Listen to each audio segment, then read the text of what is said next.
अहम खबर आपको दें कि ज़िला खैबर के थाना अली मस्जिद की हदूद में ज़ोरदार धमाका हुआ है। खैबर की थाना अली मस्जिद की हदूद में खुदकुश हमला हुआ है। SHO शहीद। धमाका नई तामीर होने वाली मस्जिद के अहाते में हुआ है। इस पर मजीद तफसीलात जान लेते हैं। ब्यूरो चीफ पेशावर अली अकबर हमारे साथ मौजूद हैं। अली अकबर, बताइएगा मस्जिद क्या ताज़ा तरीन सूरत हाल सामने आ रही है?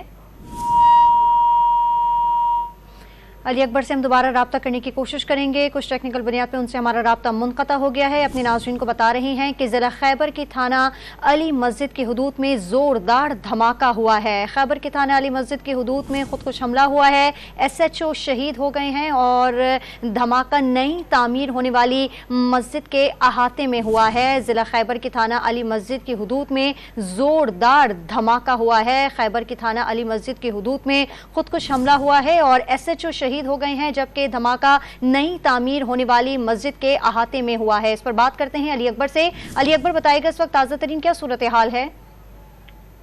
जी, ये खैबर एजेंसी का इलाका जमरोद है और वहाँ पर जो अली मस्जिद का इलाका है, ये नए तामीर शुदा मस्जिद थी, तो वहाँ पर ये हमला जो है हुआ है और ज़राए के मुताबिक जो है ये धमाका खुदकुश है और धमाके के नतीजे में जो वहाँ के एडिशनल SHO थे तो वो शहीद हुए हैं और धमाके से जो है मस्जिद भी शहीद हो गई है और इस वक्त इलाके में पुलिस की नफरी और सिक्योरिटी फोर्सेस पहुंच गई है और वहाँ पर जो है सर्च ऑपरेशन जो है वो जारी है। गुज़िश्ता हफ्ता 10 दिन से जो है वो खैबर एजेंसी में दहशतगर्दी के वाक़यात में इजाफा हुआ है और आज अली मस्जिद के इलाके में ये खुदकश धमाका सामने आया है।